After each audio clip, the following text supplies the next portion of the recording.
계속해서 요한계시록에 기록된 소아시아 7교회를 돌아보고 있습니다. 오늘 그 중에서 5번째 교회인 사대 교회에 관한 말씀을 함께 나누겠습니다. 여느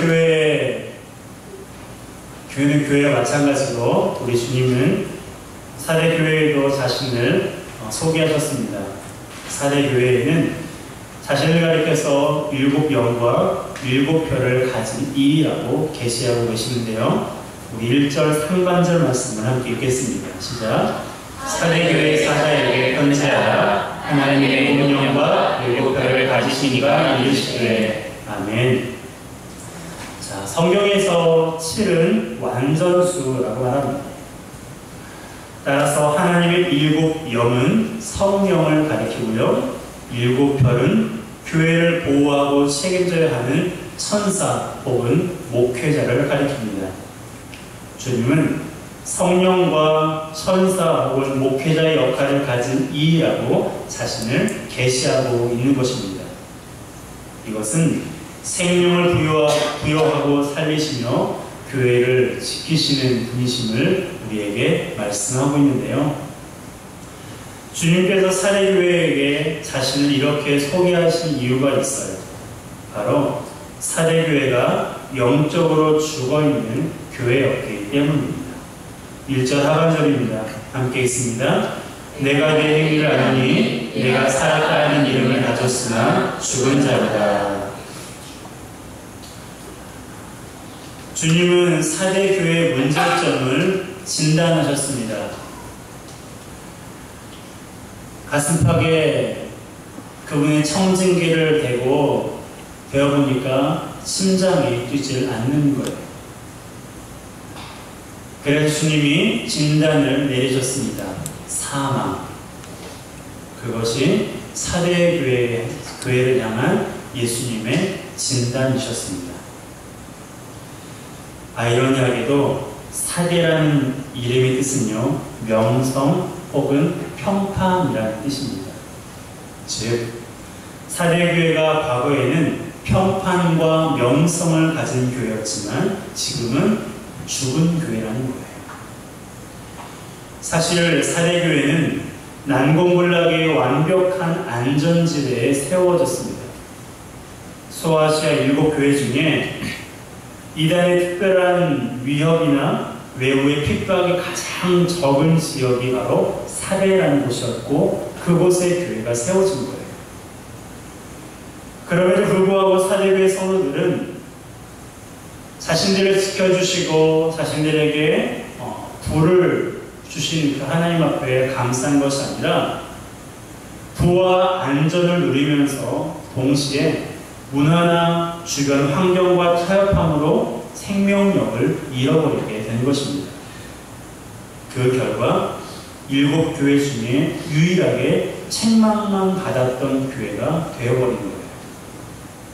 그렇다면 사대교회가 죽었다라고 주님이 진단하신 이유가 무엇일까요?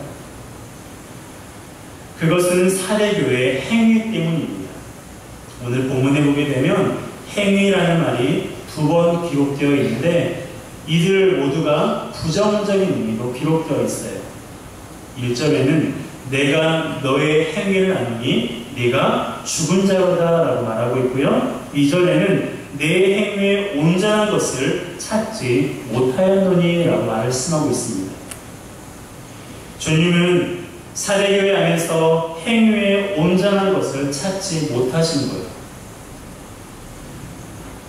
완벽한 것을 찾으신 것이 아닙니다. 인간이 완벽할 수 없는 존재라는 것을 우리 주님이 더 잘 알고 계시거든요. 더욱이 교회는 완벽할 수 없다는 것을 누구보다 우리 주님께 잘 알고 계세요. 따라서 주님이 찾지 못했다고 말씀하시는 온전한 행위는 하나님이 받으실 만한 행위가 없었다는 뜻이에요. 즉, 경건의 모양은 있지만 경건의 능력이 없다는 것입니다. 영적으로 죽은 교회의 특징이 무엇일까요? 어떤 분이 기록한 것을 제가 읽어드리겠습니다. 영적으로 죽은 교회의 특징입니다. 한번 이것을 들으시면서 여러분 자신과 또한 교회를 한번 염두에 두시고 들어주셨으면 좋겠습니다. 첫 번째로, 죽은 교회는요, 그리스도 안에서 예배가 살아있지 못하고 형식적입니다. 두 번째, 그리스도에 대해 배우고 전도하기보다는 조직을 유지하기 위해 활동들을 했습니다. 세 번째, 예배와 활동들이 있었지만 영적 성장을 위해서가 아니라 사회적 친목 도모를 위해 행했습니다. 네 번째, 그리스도를 증거하고 사람들을 성장시키는 일에 대한 열심을 잃어버렸습니다. 다섯 번째, 하나님의 말씀 연구와 기도와 영적 성장을 등한히 하고 스스로 만족했습니다. 여섯 번째, 예배와 성경 공부에 참가에 앉아 있었지만 의에 줄이고 목말라기보다는 형식적으로 그렇게 했습니다. 일곱 번째, 형식적으로 설교하고 가르쳤습니다. 여덟 번째, 마지막입니다. 사역을 했으되 사람들에게 선포하고 가르쳐 그리스도께 돌아오게 하고 그리스도 안에서 성장시키기 위해 한 것이 아니라 생계의 수단으로 이용했습니다. 어떻습니까? 영적으로 죽은 교회의 특징을 들으면서 여러분들은 어떤 생각이 드셨습니까? 다른 사람을 생각하지 마시고요. 먼저 교회인 우리 자신을 돌아봤으면 좋겠습니다. 나는 과연 영적으로 죽어있지는 않은가? 아니면 영적으로 죽어가고 있지는 않은지 한번 돌아보시기 바랍니다. 혹시 우리가 섬기고 있는 회원교회는 영적으로 죽은 교회는 아닌가? 여러분들 심각하게 생각해 보시기 바랍니다. 하나님 앞에서 냉정하게 우리 자신을 돌아보아야 돼요. 하나님 앞에서 우리 교회가, 그리고 교회인 내가 영적으로 죽은 것은 아닌지 우리가 돌아보아야 됩니다. 그렇다면 영적으로 죽으면 모든 것이 끝난 걸까요? 더 이상 소망이 없는 것입니까? 어떠세요? 영적으로 죽으면 더 이상 소망이 없는 거예요? 모든 것이 끝난 것입니까? 아니요, 그렇지 않아요. 여러분, 사대교회는 영적으로 어떤 교회라고요? 죽은 교회예요. 심장이 뛰지 않는 사망선고를 받은 교회였어요. 그럼에도 불구하고 주님께서 그 교회를 어떻게 하셨습니까? 버리지 않으셨어요. 버리지 않으실 뿐 아니라 살아날 방법을 가르쳐 주셨어요. 아멘. 그 방법이 세 가지예요. 첫 번째는 생각해야 됩니다. 3절 상반절입니다. 함께 읽습니다. 그러므로 내가 어떻게 받았으며 어떻게 들었는지 생각하고, 생각하다라는 말은 성경에서 기억하다라는 뜻으로 많이 사용되고 있어요. 주님은 그들이 복음을 어떻게 받았는지, 복음을 어떻게 들었는지 생각해 보라는 거예요. 즉, 인생의 BC와 AB를 기억하라는 것입니다. 복음을 알기 전에 그들의 타락한 모습과 복음으로 인해 새로운 피조물로 변화된 모습을 기억해 보라는 것입니다. 두 번째로는 지켜야 합니다. 3절, 3반절 함께 있습니다. 그러므로 내가 어떻게 받았으며 어떻게 들었는지 생각하고 지켜. 주님은 복음을 받고 들었는지 기억하라고 말씀하시면서 동시에 무엇을 명하셨습니까? 지키라고 명령하셨어요. 복음에 순종하는 삶을 살 것을 명령하신 것입니다. 내가 복음을 듣고 이렇게 변화되었지, 감사합니다 라는 것에서 끝나지 말고, 생각만 하지 말고 그 생각을 어떻게 하라는 거예요? 지키라는 거예요. 하나님, 내가 이렇게 하겠습니다. 하나님, 내가 이렇게 말씀대로 살겠습니다. 기도하겠습니다. 헌신하겠습니다. 죄지지 않겠습니다. 말뿐이 아니라 그 말을 실천하라는 거예요. 지키라는 것입니다. 그것이 죽은 자가 살아나는 두 번째 방법이에요. 세 번째는요, 회개해야 합니다. 3절 3반절입니다. 함께 있습니다. 그러므로 네가 어떻게 받았으며 어떻게 들었는지 생각하고 지켜 회개하라. 여러분, 회개하라는 말은 완전히 돌이키라는 말입니다. 하나님께서 사대교회의 잘못을 하나님 앞에 철저하게 고백하고 잘못된 행동으로부터 완전히 돌아설 것을 명령하시는 거예요. 여러분의 영혼이 죽어가고 있다고 생각하십니까? 아니면 영적으로 죽어있는 사람이 여러분 주변에 있습니까? 그렇다고 해도 낙심하지 마세요. 이제 끝났어. 여러분 그렇게 생각하지 마세요. 그것이 사탄이 원하는 바입니다. 자신의 영혼이 죽어가고 있을지라도, 내가 사랑하는 사람이 영적으로 죽어 있을지라도 주님은 포기하지 않으세요. 버리지 않습니다. 여러분, 주님이 포기하지 않으시는데 우리가 포기하면 될까요? 안 될까요? 한번 말씀해 보세요. 주님이 포기하지 않으시는 사람을 내가 포기해도 됩니까? 안 됩니까? 안 돼요. 주님이 버리지 않으시는 그 사람을 내가 버리면 돼요? 안 돼요? 안 되는 거예요. 나를 화나게, 내 마음을 괴롭게 하는 사람이라 할지라도 원수인 우리를 불쌍히 여기신 그 주님을 모신 자로서 주님이 포기하기 전까지, 주님이 버리시기 전까지 우리도 버려서는 안 돼요.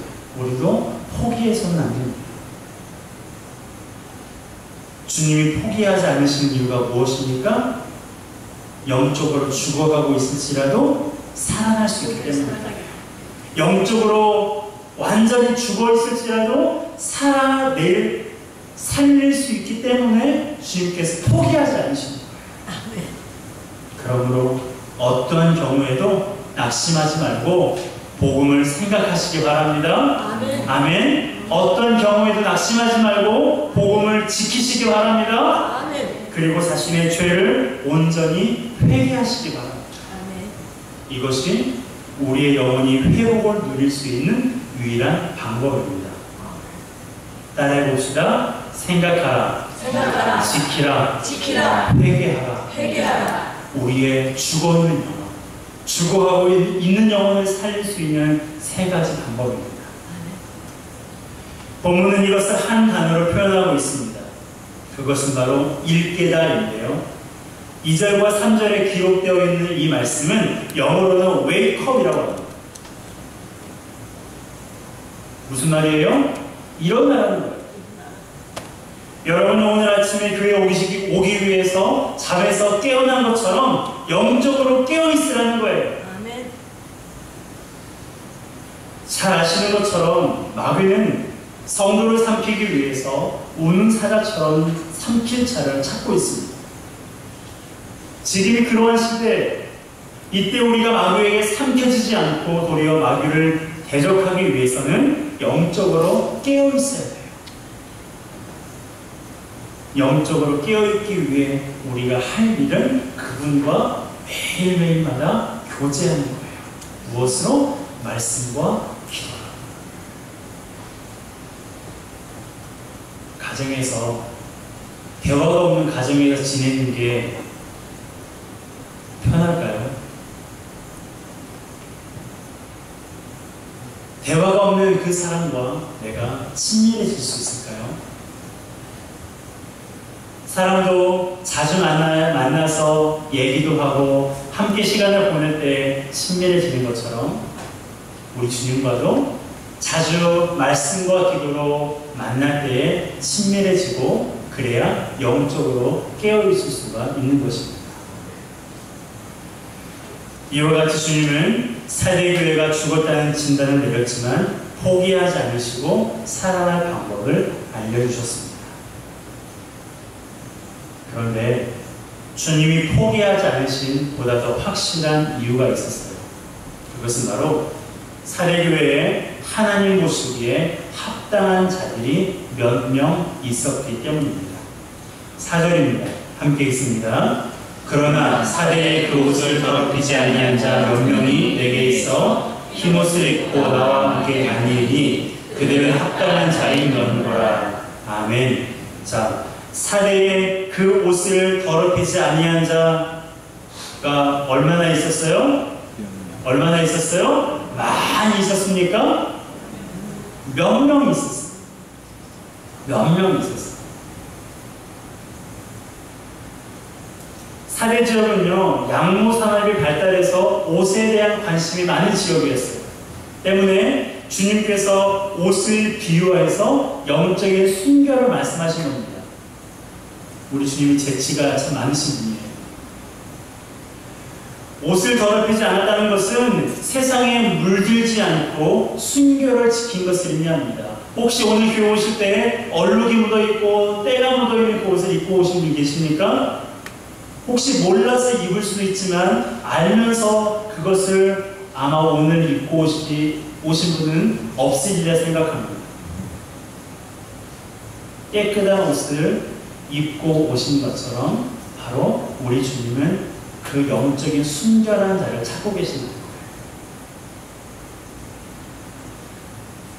영적인 순결을 지킨 사람들은 흰옷을 입고 주님과 함께 된다라고 말씀하시는데요. 이것은 영원한 하나님 나라의 백성이 되는 것을 의미합니다. 그렇습니다.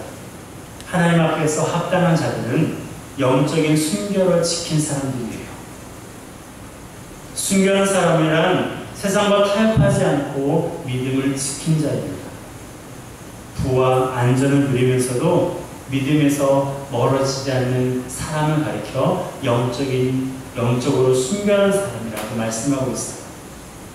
주님은 그들 몇 명 때문에 사대교회를 포기하지 않고 살리려고 하는 것입니다.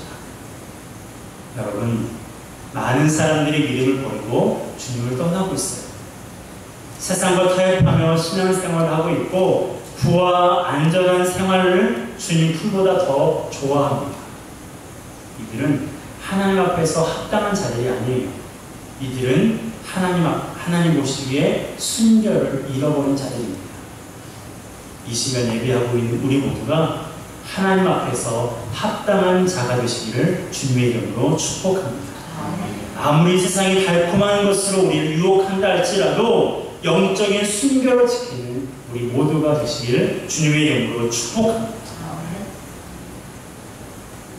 그런데요, 설령 내가 입고 있는 옷이 더러워져 있을지라도 우리는 낙심해서 안 됩니다. 내가 입고 있는 이 영적인 그리스도의 옷이 더럽혀져 있을지라도 우리는 좌절해서는 안 돼요.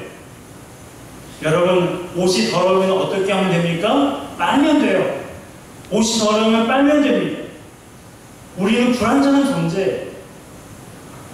지금까지 옷이 더러워지지 않아서 한 번도 빨래를 해보지 않으신 분이 계십니까? 방이 더러워지지 않아서 단 한 번도 청소하지 않으신 분이 계십니까? 여러분, 그런 사람은 없어요. 부지런히 청소해야 집이 깨끗하고 부지런히 빨래를 해야, 요즘엔 이렇게 빨래를 하죠. 빨래를 해야 깨끗해지는 거예요.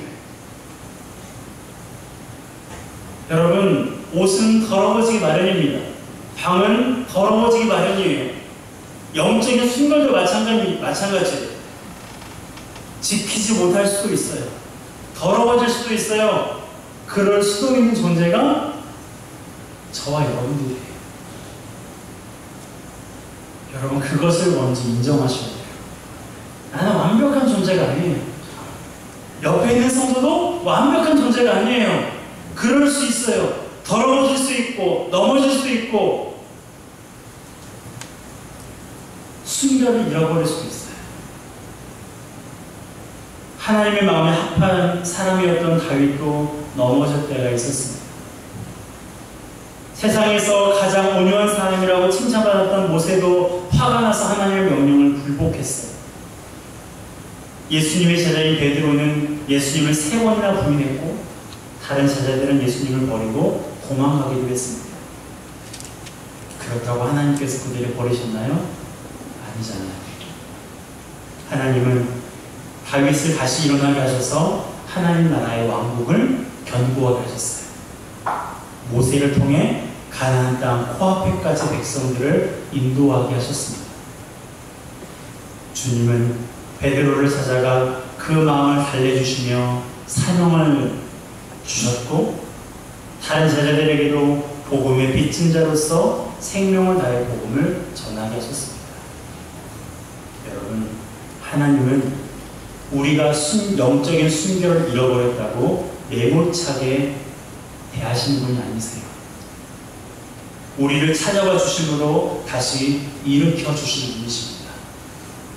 사랑하는 딸아, 내가 알아. 네가 얼마나 힘들고, 사랑하는 아들아, 네가 얼마나 말씀대로 살지 못한 너 자신에 대해서 아파하고 책망하고 있는지 내가 알고 있다. 그러면서 우리에게 손을 내밀어 우리를 이렇게 세워주시는 분이 바로 우리가 좋아하는, 그리고 우리를 너무나 사랑하시는 우리 주님이십니다. 그러므로 주님이 주시는 힘으로 먼저 교회인 우리 자신이 살아나야 됩니다. 그래야 가정과 교회를 살리시려는 하나님의 일에 우리가 멋진 도구가 될 수가 있어요. 더 나아가 우리 모두가 나라와 열방을 살리시는 하나님의 일에 멋지게 쓰임받기를 주님의 이름으로 축복합니다. 이렇게 영적으로 순결한 자에게 주님이 주시겠다고 약속하신 것이 있죠. 5절입니다. 함께 읽습니다. 이기는 자와 이와 같이 흰옷을 입을 것이요 내가 그 이름을 생명책에서 결코 지우지 아니하고 그 이름을 내 아버지 앞과 내 천사들 앞에서 시인하리라. 아멘.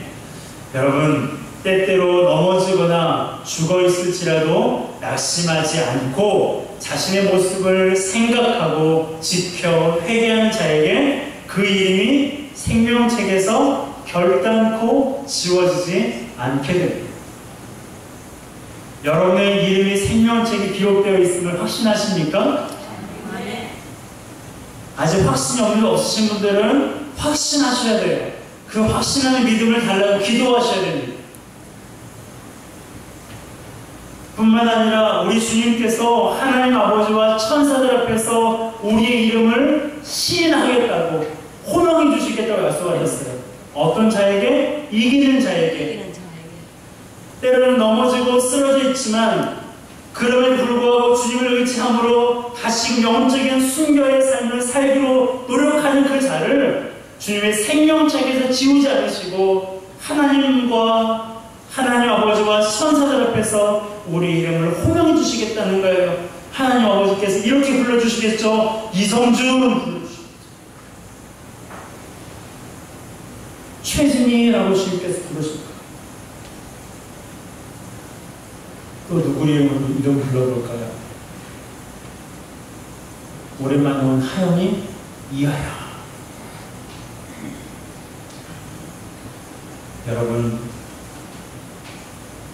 여러분의 이름이 호명되기를 바랍니다. 우리 주님의 그 입술에서 하나님과 천사들의 그 앞에서 여러분들이 호명되는 그 영광의 날에, 그 영광의 날이 반드시 오기를 주님의 이름으로 축복합니다. 그 영광의 날을 생각하며 현재의 고난을 이겨내세요. 음식도 먹어본 사람이 잘 먹는다고 천국의 기쁨도요, 이 땅에 살아가는 동안 맛본 사람이 누릴 수가 있습니다. 아멘. 그 기쁨은 우리 주님 안에서만 맛볼 수 있습니다. 영적인 순결을 지킴으로 주님 안에 있는 기쁨을 누리고 영광의 나라에서 여러분의 이름이 호명되는 그 영광을 맛보는 저와 여러분 되시길 주님의 이름으로 축복합니다. 함께 찬양하겠습니다.